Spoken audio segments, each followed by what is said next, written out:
ए plus B plus सी की value अगर zero होती है तो उस कंडीशन में a cube plus b cube plus c cube की वैल्यू जो होगी वो 3abc के इक्विवेलेंट होता है। क्लियर है ये? यहां पर मैं ए का मान देखो तो 73 है, बी का मान -40 है और सी का मान -33 है।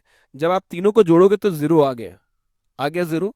तो यहां पर ये कंडीशन बट बैठ जाएगा कि a cube plus b cube plus c cube 3abc के बराबर होगा। तो आपको a cube plus b cube plus c cube तो निकालना है। ए क्यू प्लस तो है, माइनस बी के साथ लगा हुआ है।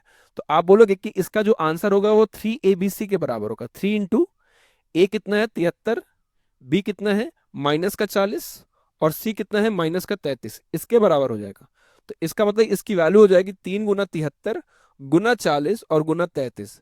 अब सुनो मेरी बात को ध्यान से। नंबर ऑफ फैक्टर्स निकालने के लिए आपको अभाज्य फॉर्म में लिखना होगा। तो आपने 3 तो लिख दिया, 73 को 73 लिख दिया, 40 को लिख दिया आपने 2 की पावर 3 इंटू 5, 8 पंजे 40 होता है, और इसको 3 गुना 11 लिख दिया।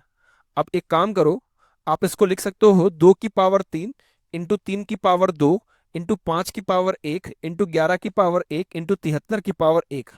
देखो सारे ना प्राइम नंबर के फॉर्म में है। अब इसका मुझे टोटल फैक्टर निकालना है तो पावर को 1 बढ़ा दो, 4 गुना 3 गुना 2 गुना 2 गुना 2, 4 × 3 = 12, 8 × 6 = 96।